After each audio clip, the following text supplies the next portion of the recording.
समझ रहे हो ऐसा। हाँ। तो उन्होंने, उनका कहना है रामकृष्ण परमहंस, और मेरा भी ये अनुभव अब मतलब धीरे धीरे हो रहा है।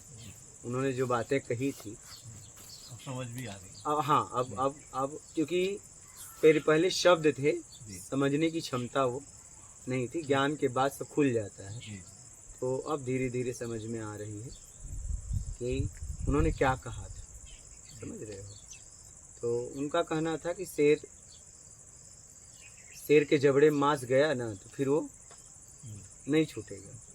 तो वैसे ही गुरु के पास अगर एक बार तुम चले गए तो वो तुम्हें नहीं छोड़ेगा। क्या? वो तुम्हें नहीं छोड़ेगा, ऐसा। उसे चाहे जन्म लेना पड़े, इतना इसीलिए तो माँ और गुरु को श्रेष्ठ कहा गया है, ऐसे ही थोड़ी नहीं बोला गया है।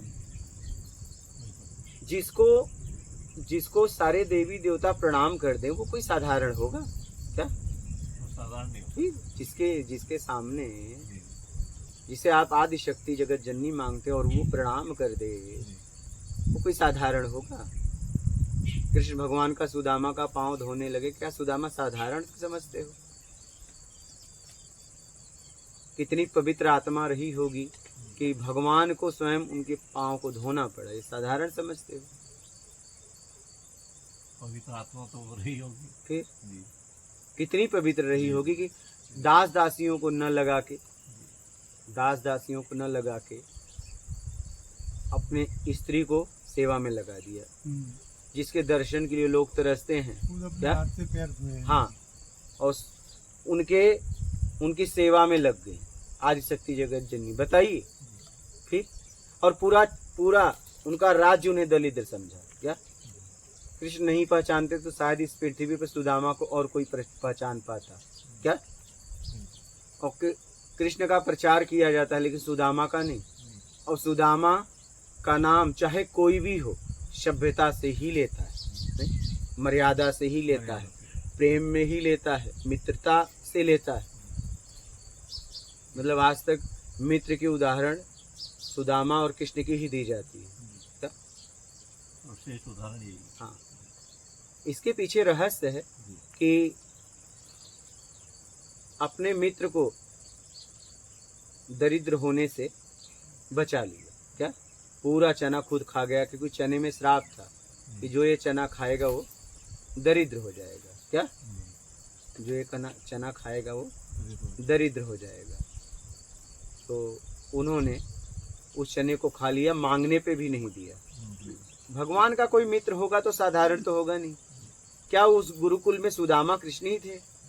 एक एकदम गरीब और एकदम राजा, कैसे मित्रता होगी? कुछ तो रहा होगा। बाहर से वो गरीब थे लेकिन अंदर से कुछ रहे होंगे, नहीं?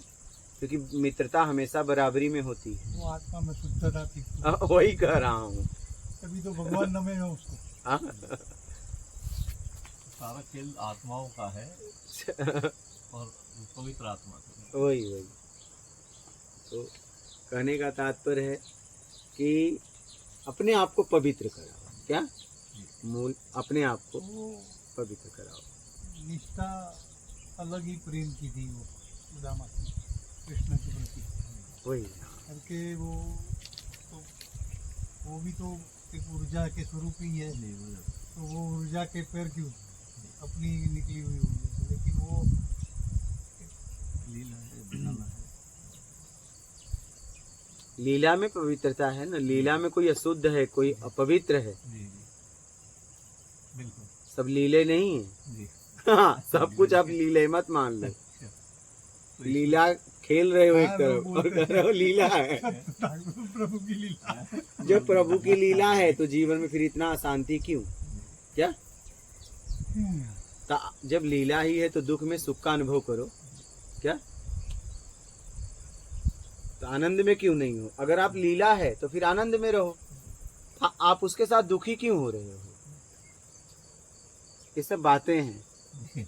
बातों से पेट नहीं भरता है, रोटी से पेट भरता है। तो अपने समझ को विकसित करो। क्या? अपने समझ को विकसित करो और पवित्र अपने आप को करो। हमने पवित्र अपने आप को कर लिया है। पवित्र करो, जितना हो सके पवित्र करो। पवित्र ही वहां तक पहुंचता है, क्योंकि अपवित्रता में उसको आप बर्दाश्त नहीं कर सकते। क्या बात समझ रहे हो? अपवित्रता में उसको आप बर्दाश्त नहीं कर सकते।